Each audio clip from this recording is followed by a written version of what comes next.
So we continue with Kampfgruppe Bach. Somewhat reduced, but still in there, still fighting. And I guess we have to kind of look and decide what the route is. Now, one thing again that I was just going to mention with regard to the rules, basically. In fact, let's just rewind that a little bit. So, obviously, I'm ahead in terms of producing these. And somebody commented on a much earlier one, I think 22nd Guards, when 22nd Guards moved up, that in actual fact these 88s, which are in support quite a few places, so here, actually have engagement zones, which it's one of those rules that you kind of, you know the rule, but because you play, well, in my case, I'd played things like last Blitzkrieg, the terrain and the weather kind of conspire to make it kind of rare that an engagement zone affects it, or that's my experience so far. Whereas in this game, because the weather is perpetually good, and the terrain is remarkably clear in a lot of places, that engagement zone would come into play. So unfortunately, I have to confess that my attacks have been slightly swifter than they should have been, because in the case of the 22nd Guards, the truck movement physically wouldn't be allowed to come up in that first turn and attack. You'd have to stop outside of that engagement zone,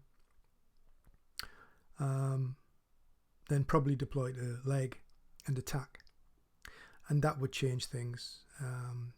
Certainly in terms of like the push, it's quite interesting actually, because I think looking at it, I mean, I thought this was like a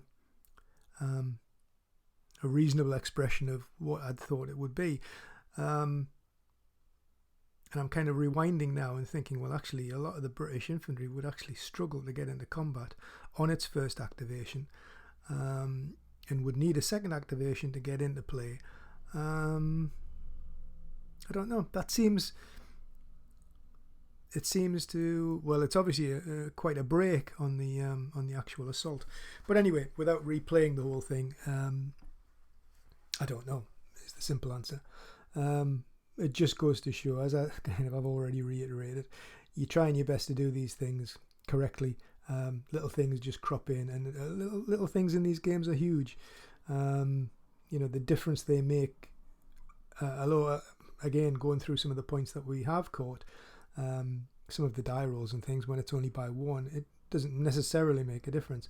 But a thing like snafu, or a thing like that movement issue. They are fundamentals to the game, and it's why I think it's important that people learn a game well, I guess, is the thing. It's not necessarily going to harm your enjoyment when you're playing it, but what it does is kind of like you always remember that thing, and obviously it's part of the learning experience, but you always remember that thing of like, oh, I wish we'd caught that, because that would have made a difference. But that's gaming, I guess. So, having said all that, I'm going to crack on, because we're a good way through the 16th now, and I'm going to go with Kampfgruppe Bach.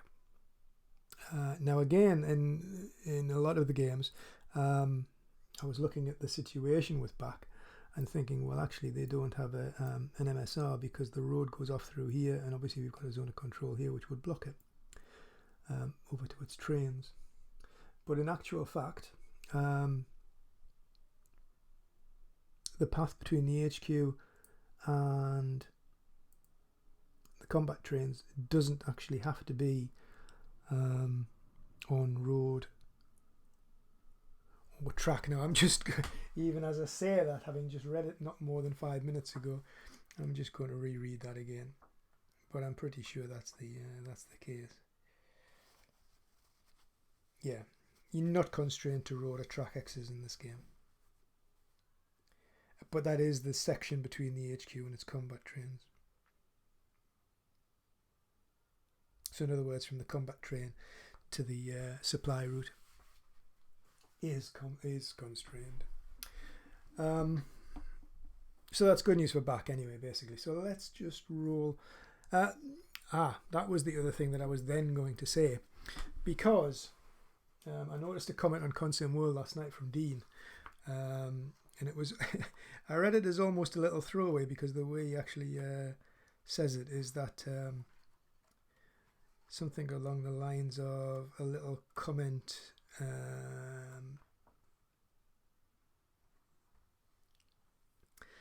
A little comment in an optional, or what started as an optional rule, which is the orders rule, has kind of been taken out of context. And I'm pretty sure what we're referring to there, and I should have looked this up beforehand, but I'm just quickly scanning through the rules here now.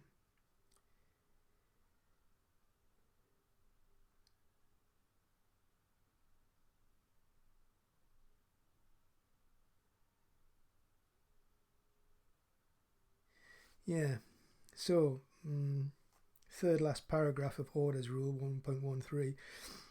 Formations with a prepared defense cannot get a second activation.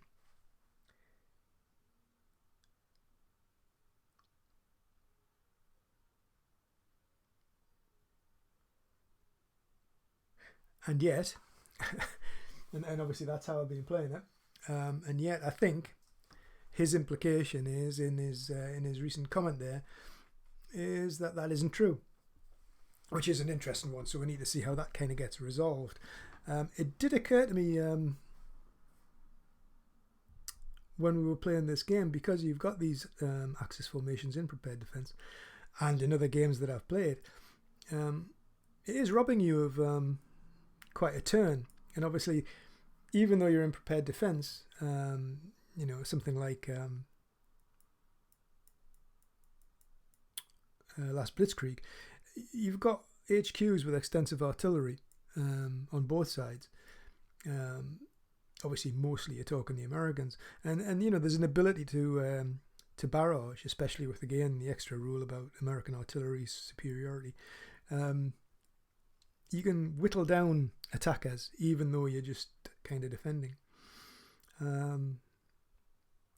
Anyway, it's an interesting one, but again, it kind of highlights this thing about the rules, and it is one of those gamers things which I personally think they're right. And I've recently listened to someone saying that they don't want anything that's kind of a beta set of rules. I don't really agree with that, because I think the beauty of these games is that they are developed, they are organic, if you like.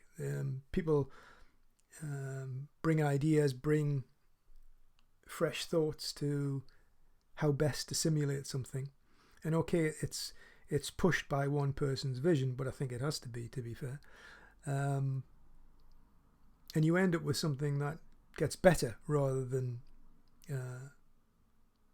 is stale. And I still think that's a better thing than what we've seen in the past of old style game management, where new rules were brought out for new games, and you've got to learn an entire set of new rules, and then that's that game, and then you move on to another game and that's a new set of rules, and it just doesn't work for me. I just think people aren't switched on enough to kind of get all those rules. And it's one of the things, again, reflecting back on the YouTube thing that I've mentioned, that you notice is, anybody who plays, multiple games, they make more mistakes. It's human nature.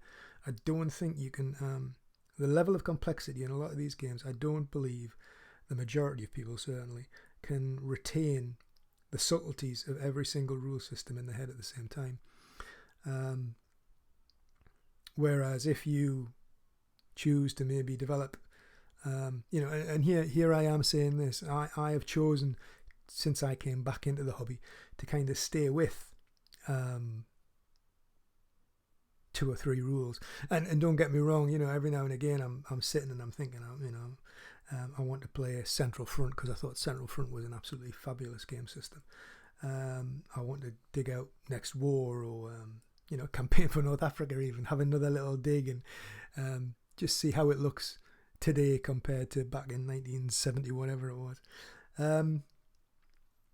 But since I came back in, I have literally played Operational Combat Series by the Gamers, Battalion Combat Series by the Gamers. I have dabbled briefly in Napoleonic, the Gamers, I can't remember its exact name now, Napoleonic Battle Series, can't remember, and a little bit of Line of Battle. But to be honest, those are just like little add-ons. The two that I've really played is the Battalion Combat System and the Operational Combat System. And I think I've got a reasonable handle. Certainly, in fact, I would say I've got more of a handle on Operational Combat System than I have on Combat Series, rather than the Battalion Combat Series. Only because I possess more of the games and I've played more of the games. But it's interesting, and I guess everybody's different, and some people might be far better at this retention thing than I am. I am getting on. Anyway, I've rattled on far too long about nothing, so let's go back to Bach. And we will roll for his snafu. And we only rolled a 4, which is disappointing. He is still fresh, so that would take that to a 5. We've just said we're okay in terms of MSR. He would have the -1 for German formations, which would take him down to a 3. But he's also an optimum, which would take him back to a 4. So I think basically we're looking at a partial there. So biggest threats, and what do we do?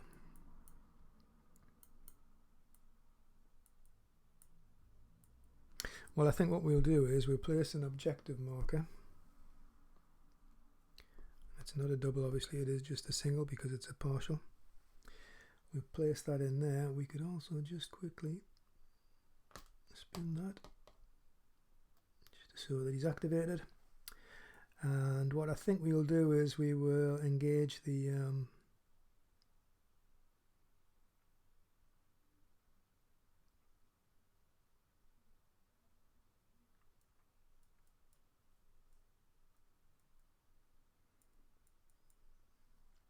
I was going to say we're going to engage the Matildas, and again I'm kind of like instantly thinking, can we engage the Matildas? And I think we can, so I'm going to. I'll look back on this and regret it already, but I'm going to play it as if we can. I mean, for God's sake, they're 88s. Surely that is their role. Or certainly, you know, read one of these histories, and that's what your abiding thing will be. Anti-tank screens breaking up British tank attacks. So that's what we're going to do. So effectively we'll be looking at an engagement, then effectively we'll be looking at an 8 against a 6. No pluses, obviously, because of the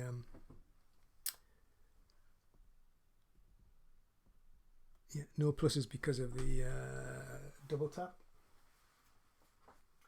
So an engagement, support not involved, with a +2.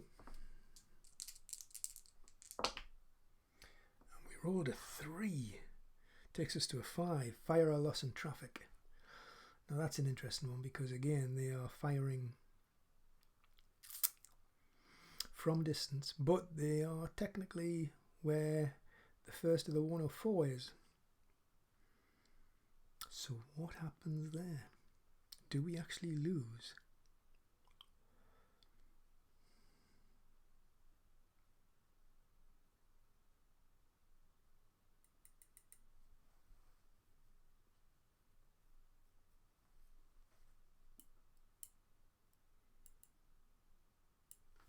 I'm going to look up 7.1 to see if there's a definition there of support involved, because I'm saying it's not.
Yeah, so it should be on the support involved table.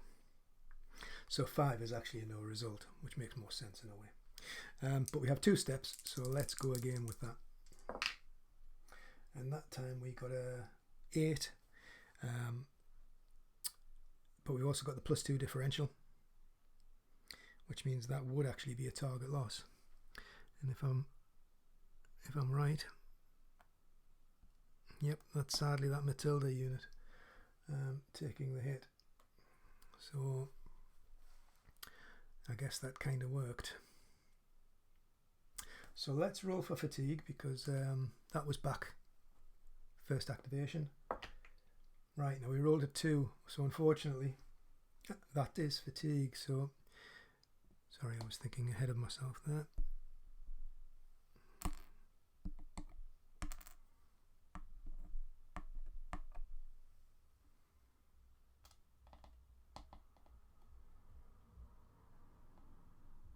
He drops to fatigue 0, so let's roll for that second activation. He only needs a 4.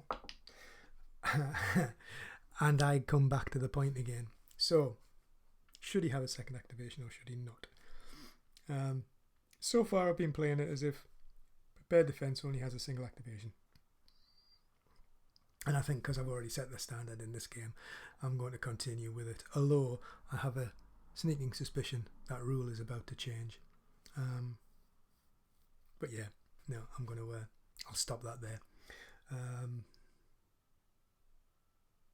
Yeah, it's one for people further up the chain to decide how we play this.